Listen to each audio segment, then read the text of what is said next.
Sure, Phoenix Dwyer. I'm the administrative assistant for the Stow Police Department. Yeah, so it kind of varies. So I help do the grants for the department. I do payroll, not to sound silly, but administrative tasks, and help with event coordination such as tonight. So we're trying to do more. Recently we updated the Citizens Academy, to do a different format. So we did 7 different events for that with a finale, which was supposed to be mimicking a real life scenario that our officers would go through. We have this, we're gonna be doing an event in October, probably a movie night at the school. We don't have the date for that yet. But we're trying to focus a lot more on the community and doing more things throughout so people can really get to know the members of the department. I think it's incredibly important, and I think a lot of us have a lot of fun with it. And it's just a way for us to get to know the people on the other end of the phone and vice versa. I think Chief Salisi deserves a lot of credit for helping push the community engagement team to do more events and really focus more on the community efforts.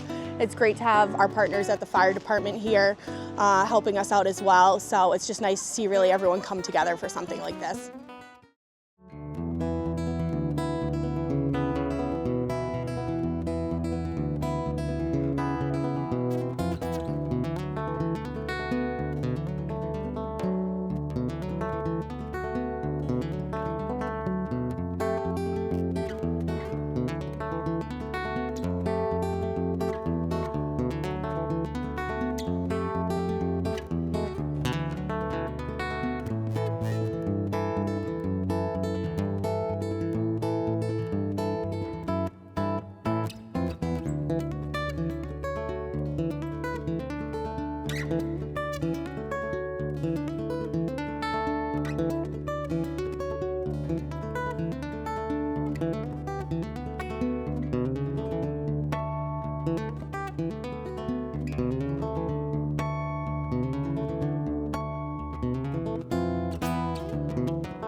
So this is the driver's side of the truck. The driver also usually acts as the pump operator as well. So right here we have our pump. I'm just going to turn the truck on so it's a little easier to see. But from up here, we can control all the lights. We have all of our radios and communication stuff up here as well. We also have our portable radios in case we need to be moving places. Really cool stuff up here. Yeah. All right, so in here, this is where everyone else sits. So we have the drivers, we have the officer who usually sits in that seat over there, and we have our firefighters back here who will be pulling lines, who will be actually going interior into buildings and fighting the fire from the exterior or the interior. So up here, we've got a lot of different supplies that we can use. We've got a ballistic vest in case we have to enter a dangerous situation, something like that. And we also have decon bags, collar bags, and a lot of extra medical supplies as well in case we have to respond to a medical. We have those at our disposal. And we also have our water rescue stuff. In the winter, when people go on the ice, sometimes it's not strong enough to hold somebody. So we have a water rescue suit, we've got life vests in there, we've got a lot of rope in case we need to pull someone out. So next up, we have our fire pump.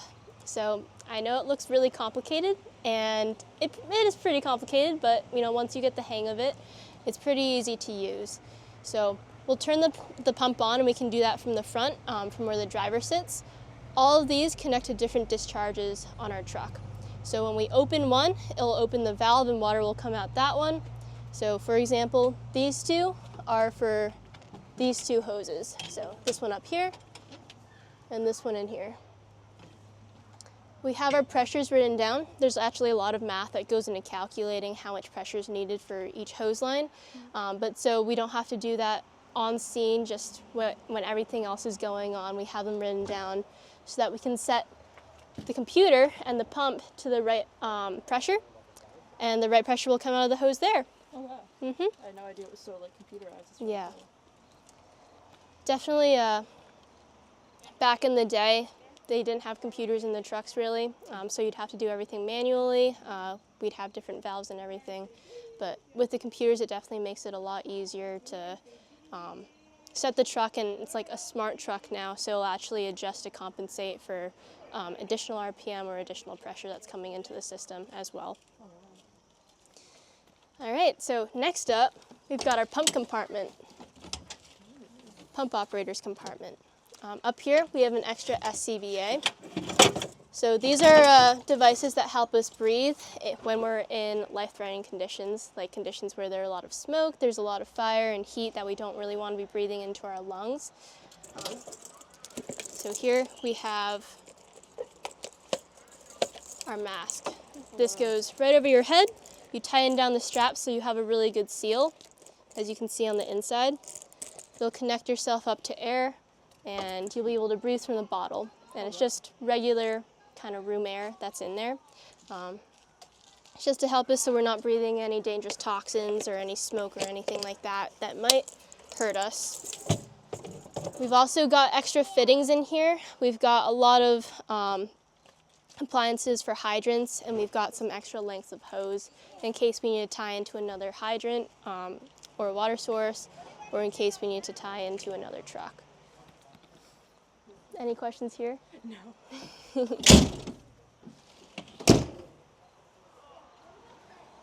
All right, up here, we've kind of got our tool compartment. We've got our general tools, which we use for overhaul, so making sure that there's no fire spreading anywhere else. We've got our Halligan and our flathead axe. So these are two really important tools in the fire service. They can be used to do a lot of things that are important to property protection and life preservation. So those are two things that we always take in with us to a scene. They're very versatile. We've got some extra equipment in here too that can be useful. We've got bolt cutters up there. And this bag right here, it's like an SCBA, so it's like that device I showed you earlier. But this is for any downed firefighters. So if a firefighter goes down inside a house, we'll use this to give them enough air to get out. So the team will go in, they'll attach the firefighter who's downed to this, and they'll drag them out. So it's just a much bigger SCBA. So the tanks we have in our regular SCBAs are 45 minutes, so they'll last 45 minutes in theory. This one will last an hour. Oh wow.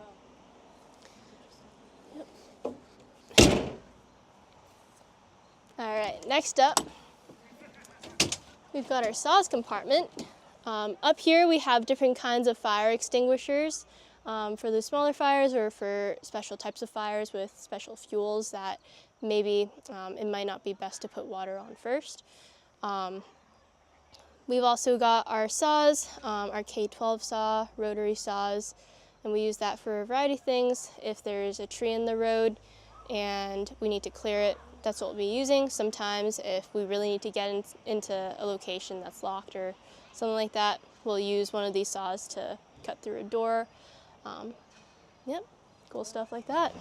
Have you ever had to use any of the saws or any tools like that? So actually just last week we had a tree that came down on South Acton Road. So we used our chainsaw and just cut it up enough that we were able to get it off the road. But we can also use this in case there's a car on fire and there's somebody stuck in the car. We'll cut through the lock on the door and just get the door open enough that we can get the person out. Lots of different uses for these tools, just like the axe and the halligan I showed you earlier. All right, move around to the back of the truck. This is kind of where we get into some really cool stuff. So in this compartment right here, we've got a portable generator, which is really important on scene if we need electricity for scene lights or anything else. But we also have these tools. Pull up this way so you can see them a little better. So both of these together are what is commonly known as the jaws of life. So we call this one the cutters. As you can see, it's got a cutting blade at the end. You can turn it on and demonstrate. So you can open them and you can close them.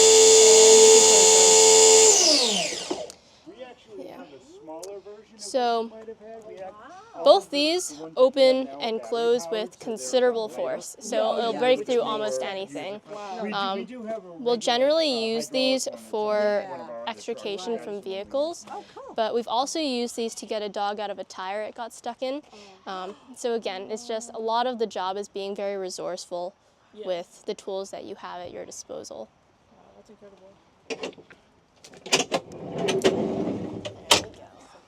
And of course, got our safety glasses because safety always comes first. All right, I'll show you a little bit of what we have up here. Okay. So in this compartment, another really important aspect of firefighting, we've got our ladders, and we've also got additional tools. So this right here, this is called, let me pull this out. So this at the top, it's called a Boston hook. So it's called that because it was developed in the city of Boston. It was meant specifically to break apart the plaster and lathe walls that were common in the construction of that time. So this is really handy. You can poke it through the ceiling, you can poke it through a wall. You'll turn it 90 degrees, you'll pull, and then large chunks of the wall will come with it. So you can see where the fire has extended into other compartments. So this is a super handy tool. You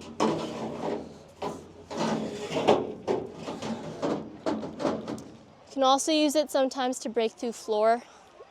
That's a little harder though. But we've also got our pike poles right here, and again, we've got a couple different ladders that have different uses. Any questions so far? No.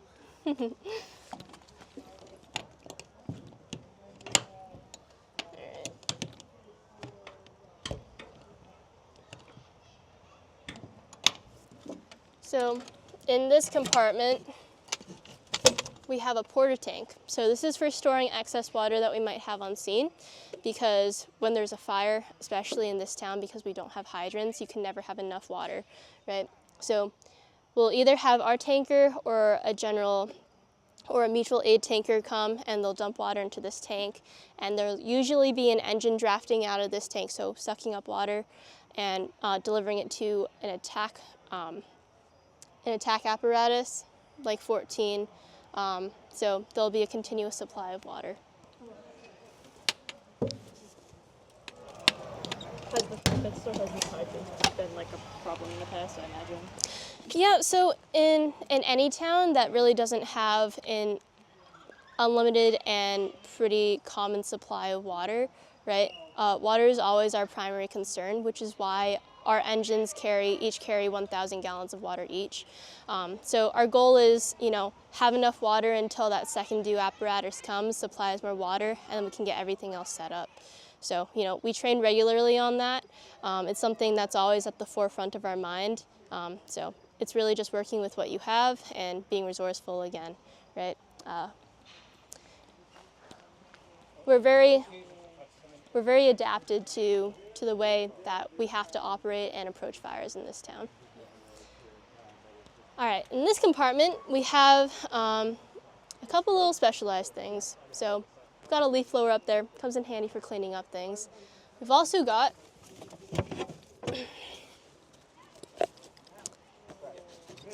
Speedy Dry. So this is what we use to clean up spills. So a lot of the time when we have a car accident, there's going to be a lot of stuff leaking out. What we can use this for is we'll soak it all up so it's not a biohazard anymore. It's not a hazard to the environment. It's not a hazard to responders. You can't slip in it anymore.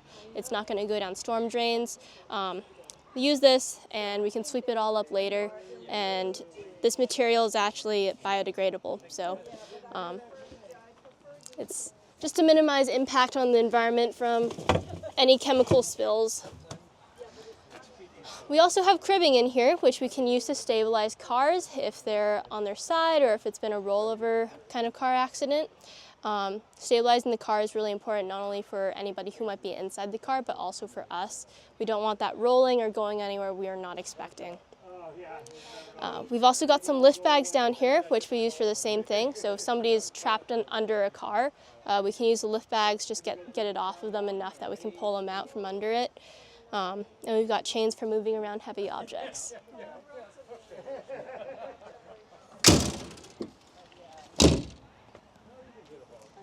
So in this compartment, we have a lot of tech rescue things, as well as our rescue struts.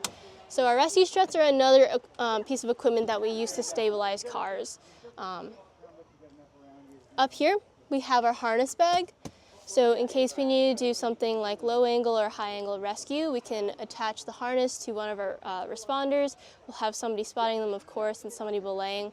But they can go down a slope or they can go up a slope, whatever needs be, to hopefully, rescue the victim and have a good outcome. We've also got a lot more rope. Can never have too much rope. This is for water rescue, so this will actually float on top of the water. And we can throw that out across the ice. We can have the victim or another responder hang on to it. Any questions about this compartment? Have you ever had to use the rope to rescue someone who's been in the... So I personally haven't, but I know members of the department have. We actually had a call at the beginning of the summer where there was a boat flipped on the water. So in order to go out and check it, we took this and we put on the water rescue suit, and actually I waited out and the rope was attached to me and everything in case anything went wrong. But it's always good to have this equipment. Yeah. Right, so in here we've got a couple different things. We've got our tank repair kit, so in case somebody's oil tank might be leaking, at their residence, we can patch that up until they can get somebody out there to fix it. We also got our chimney kit. So especially in New England, chimney fires are really common. That's why it's important to clean out your chimney every season. You don't want that buildup of creosote and other combustibles in your chimney. But we have chains, so we can clean out any remaining creosote or any remaining combustibles. And we have a bucket up there to scrape out any remaining fire that remains at the bottom of the chimney, so in the fireplace. We've also got positive pressure ventilation fans. So that's in case the house is filled with smoke or fumes or anything else. We'll take this and we'll blow air into the house so it forces anything else outside. That's how, and then we'll meter the house to make sure the air is safe to breathe. We also got scene lights. Sometimes our incidents last a really long time, so we can't always be assured of the possibility of daylight. We'll have these to light the scene if need be.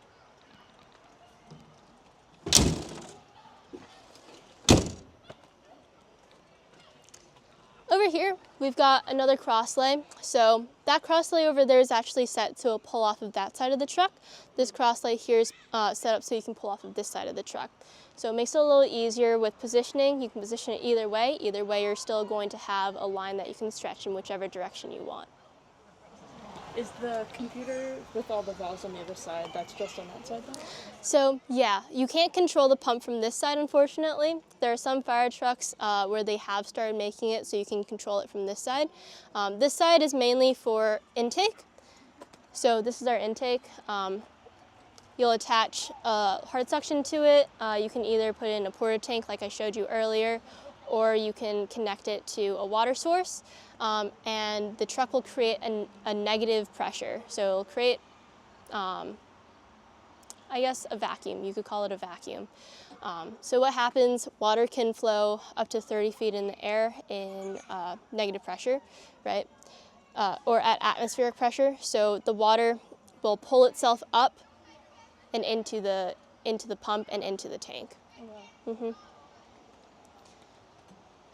And we've also got a couple more discharges on this side in case we need to flow off of this side of the truck as well. We're back around to the front of the truck.